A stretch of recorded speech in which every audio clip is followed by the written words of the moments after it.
is to give hope to children with cancer, and our focus is on relapsed children. The advice that I would offer would be that it's a big job. It's a full-time job for me, something that I would have never thought that I would have been doing 11 years ago.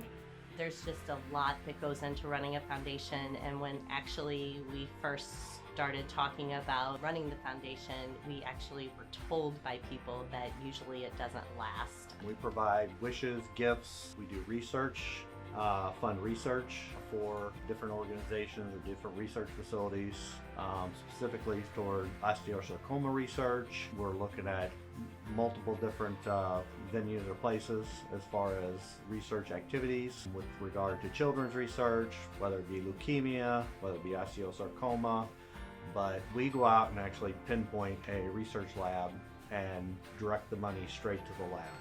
Kelsie's Hope grants wishes to kids. We focus on the kids that have relapsed. Part of why the reason we do that is Kellsie, when she was 15, had a Make-A-Wish, and 5 years later when she relapsed, she was in a different stage of her life. She was going to nursing school, she was engaged to be married, and once you have a Make-A-Wish, you can't have another one. Kelsie's Hope has fulfilled over 100 wishes in 10 years. Some of my favorite, of course, have always been the Disney wishes. We went to Disneyland, Disney World, Disney cruises. A young man wanted to jump out of a plane. So him and his family, we sent them to Las Vegas and they all jumped out of a plane. We've gone from little wishes to like PS5s, a computer desk, to shopping sprees, to big wishes like trips to the Virgin Islands, cruises, ski trips, anything that a child wishes for, we try to grant.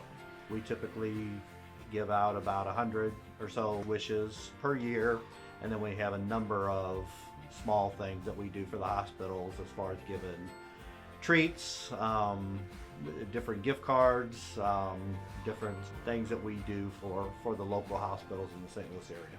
Our involvement with hospitals is we talk to or communicate with the social workers at the 3 local children's hospitals, Mercy, Cardinal Glennon, and Children's, and they know that our focus is on the relapsed children. So when a child relapses, the social worker will get in touch with us, send a referral for us to grant a wish. Kellsie is my daughter. She was 15 when she was diagnosed with cancer, and she was a month shy of her 21st birthday when she passed away. She had a smile that was out of this world, very contagious, her laugh. She was very fun-loving, very giving. She wanted to start a foundation to help children with cancer when she was going through her journey, and that's where we got where we are today. She was having leg pains. She had it for probably 6 months or so. She was a dancer on the high school dance team, and got bad enough that we called a friend of ours who's a doctor, called him one night, kind of explained the situation, what was going on. He said, bring her in, sounds like a stress fracture, but he'll take a look at it. He was the one that diagnosed it, let us know she had cancer.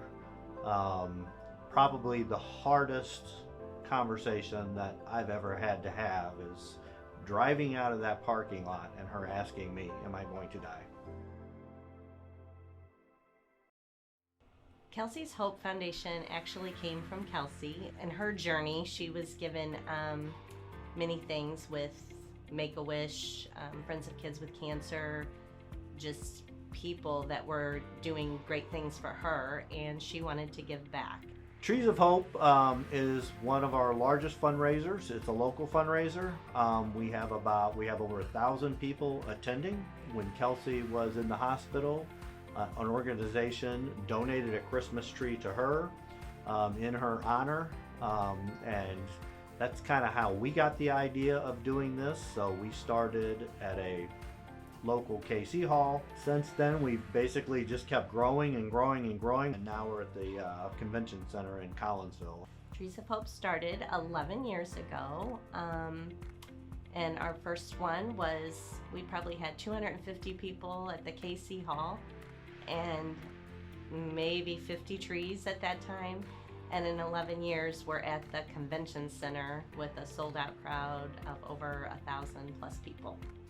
Kelsey's Hope succeeded because we have an army of volunteers, of family and friends that have supported us since Kellsie was first diagnosed with cancer. We're an all volunteer organization, so it's hard to get volunteers. And also just the financial aspect of it, getting the donations, the grants to help us with our mission. It's given us something to basically reach out and keep Kelsey's memory alive. You just don't know really what you're just getting into. It's a lot of work, but it's rewarding.